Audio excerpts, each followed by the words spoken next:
जय जय रघुवीर समर्थ. समर्थ म्हणतात की आपलं आयुष्य सुखमय हे आपणच बनवू शकतो. समर्थ म्हणतात की आयुष्य हे सुखमय बनवा आणि म्हणून समर्थ म्हणतात की आपलं आयुष्य हे सुखमय आपणच बनवू शकतो. आपल्या आयुष्यामध्ये सुख आपणच आणू शकतो असं समर्थांनी आपल्याला इथे सांगितलं.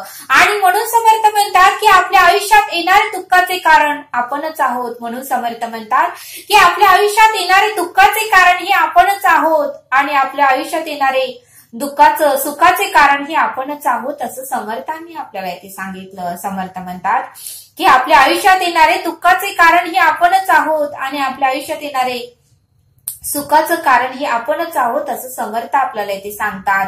आणि म्हणून समर्थ म्हणतात की थोडा विचार करा. आपलं आयुष्य सुखमय हे आपणच बनवू शकतो. आपलं आयुष्य सुखमय आनंदी हे आपण स्वतःच बनवू शकतो असं समर्थांनी आपल्याला इथे सांगितलं.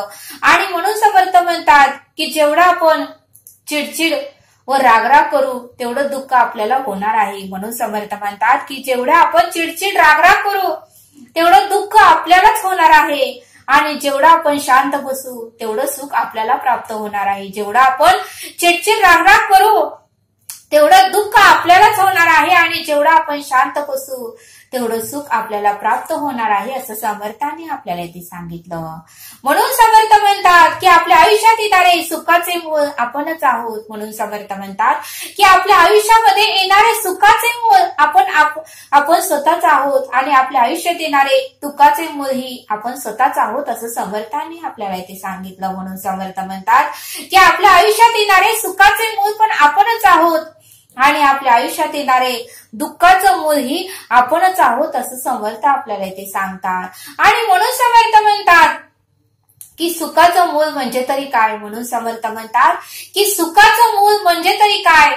तर समर्थ म्हणतात की सुखाचं मूळ म्हणजे शांत राहणे, इतरांना आनंद देणे, इतरांना सुख देणे, इतरांच्या अंतःकरणास लागेल धक्का ऐसे वर्तणूक न करणे, इतरांच्या अंतःकरणास लागेल धक्का ऐशी वर्तणूक न करणे, त्या समोरच्या व्यक्तीतील डोळ्यातील अश्रू पुसता येतील पण त्याच्या वेदना पुसता येणार नाहीत. म्हणून समर्थ म्हणतात की सुखाचं मूळ म्हणजे तरी काय. तर शांत राहणे, इतरांना सुख देणे, इतरांच्या अंतःकरणाला लागेल धक्का ऐसे वर्तणूक न करणे, इतरांना वाईट वाटेल व दुःख होईल असा एकही शब्द न वापरणे, इतरांना वाईट वाटेल दुःख होईल असा एकही शब्द न बोलणे, दुसऱ्यांच्या भावना समजून घेणे,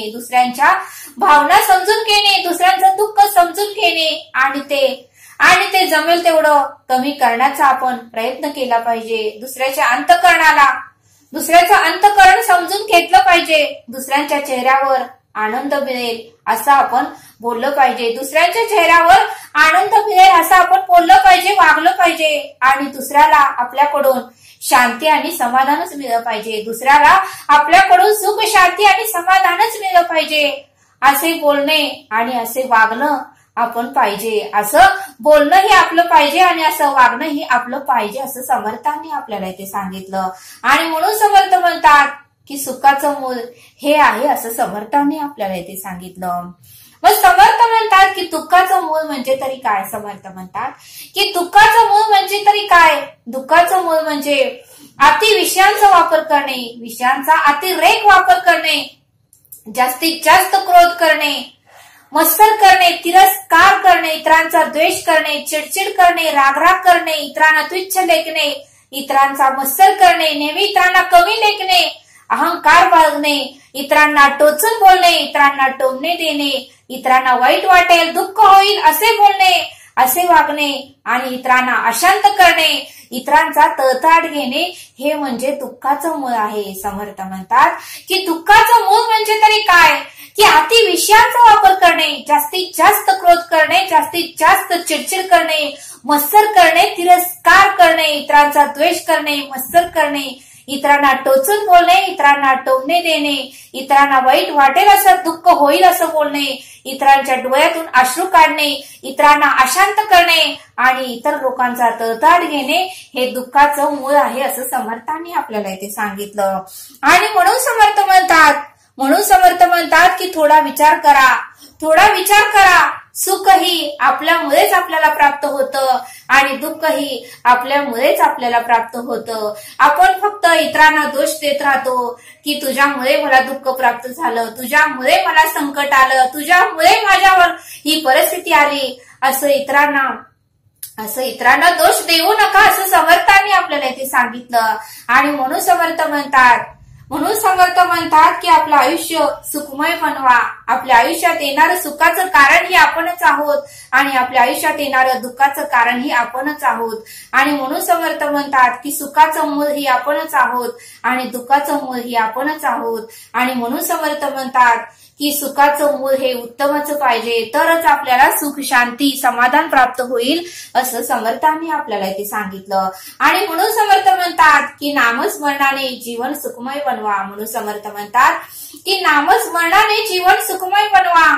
आणि म्हणून समर्थ आपल्याला एक बोध सांगतात. समर्थ म्हणतात की दुधाला दुःख दिलं की दही बनते. म्हणून समर्थ म्हणतात की दुधाला दुःख दिलं की दही बनते आणि दह्याला दुखवलं की ताक बनते, दह्याला दुखवलं की ताक बनते आणि ताकाला त्रास दिला तर लोणी बनते आणि लोण्याला लोळवलं तर तूप बनते, लोण्याला लोळवलं की तूप बनते. आणि म्हणून समर्थ म्हणतात की दुधापेक्षा दही महाग आहे. म्हणून समर्थ म्हणतात की दुधापेक्षा दही महाग तर दह्यापेक्षा ताक महाग आणि ताकापेक्षा लोणी महाग तर लोण्यापेक्षा तूप महाग असं समर्थ आपल्याला इथे सांगतात. आणि म्हणून समर्थ म्हणतात की या सर्वांचा रंग एकच आहे. म्हणून समर्थ म्हणतात की या सर्वांचा रंग पांढरा शुभ्रच आहे.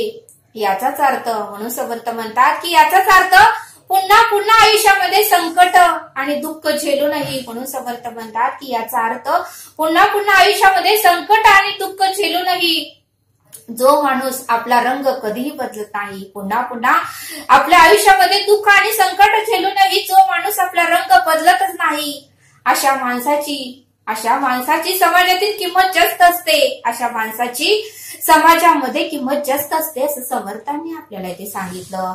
आणि म्हणून समर्थ म्हणतात की दूध उपयोगी आहे. म्हणून समर्थ म्हणतात की दूध उपयोगी आहे पण एका दिवसात नासते. दुधाचे विरजन दही 2 दिवस टिकते आणि दह्याने घुसळलेले ताकाचे दिवस 3 असतात. 3 दिवस ते टिकते आणि ताकामधले लोणी आठवडाभर राहते,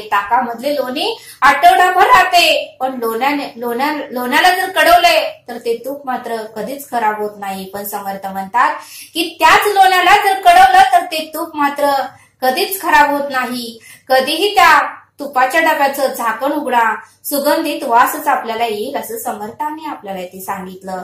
म्हणून समर्थ म्हणतात की एका दिवसातच नाचणाऱ्या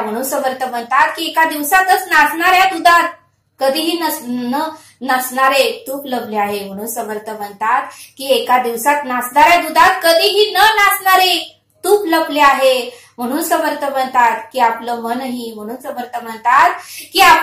आतंक आहे. म्हणून समर्थ म्हणतात की त्या दुधाप्रमाणे आपलं मनही आतंक आहे. त्यात सकारात्मक विचार घालून त्यामध्ये सकारात्मक विचार घालून नीट मंथन करा. त्या मनामध्ये सकारात्मक विचार घालून नीट मंथन करा, चिंतन करा, मनन करा. नीट मंथन करा, चिंतन करा, मनन करा आणि नामस्मरण करा. आणि त्या भगवंताचं, त्या परब्रह्माचं, त्या ईश्वराचं नामस्मरण करा आणि आपलं जीवन सुखमय बनवा. आपलं जीवन समाधानी बनवा, आपलं जीवन शांतिमय बनवा असं समर्थांनी आपल्याला इथे सांगितलं. आणि म्हणून समर्थ म्हणतात की आपलं आयुष्य सुखमय हे आपण स्वतःच बनवू शकतो. म्हणून समर्थ म्हणतात की आपलं आयुष्य हे सुखमय आपण स्वतःच बनवू शकतो. इतरांना दोष देऊ नका असं समर्थांनी आपल्याला इथे सांगितलं. तरी आता आपण येथेच थांबूया. धन्यवाद. जय सद्गुरु.